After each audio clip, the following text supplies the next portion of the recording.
Mixed-use properties are often sold as the holy grail of real estate investing, diversified income streams all under one roof. But are they really safer?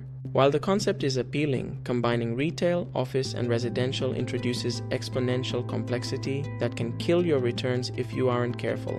First rule, never underwrite the building as a single entity. You must analyze each component separately as if they were standalone deals. Calculate your net operating income for the commercial space distinct from the residential units. They have vastly different expense ratios and vacancy risks. A common trap is applying a residential cap rate to commercial income. That retail space is riskier. It deserves a higher cap rate, meaning a lower valuation. Then there's financing. Lenders hate uncertainty. If your commercial income exceeds 20-30% of the total, you might get kicked out of residential loan programs. You'll likely be forced into commercial loans with shorter terms, higher interest rates, and lower loan-to-value ratios. This eats directly into your cash flow. Now factor in management complexity. A residential tenant complains about a leaky faucet. A commercial tenant complains about HVAC capacity or ADA compliance. Most residential property managers don't know how to handle triple net leases or commercial build-outs.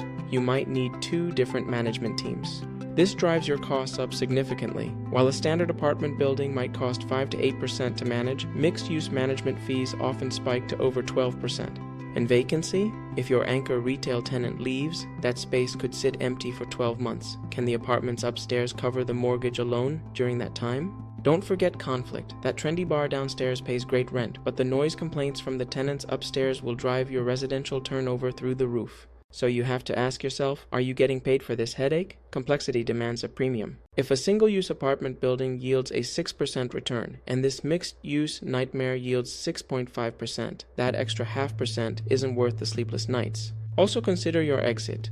When you sell, your buyer pool shrinks. You need a buyer who understands both asset classes, which makes the property less liquid. Insurance is harder. Zoning is stricter. Legal fees are higher. The administrative burden is not just double, it's often triple that of a single-use property. Mixed use is a game for institutional players or investors with very deep pockets and specialized experience. It is rarely a good play for the small investor. Unless you find a deal where the component parts are drastically undervalued, simplicity scales better.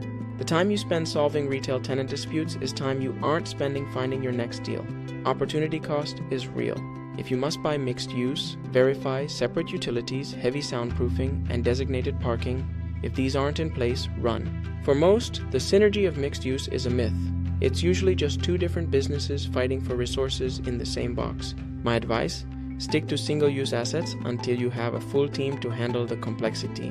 Single-use is simpler, cleaner, and often more profitable. Don't get dazzled by the complexity. Profit is in the focus. Thanks for watching, and see you in the next analysis.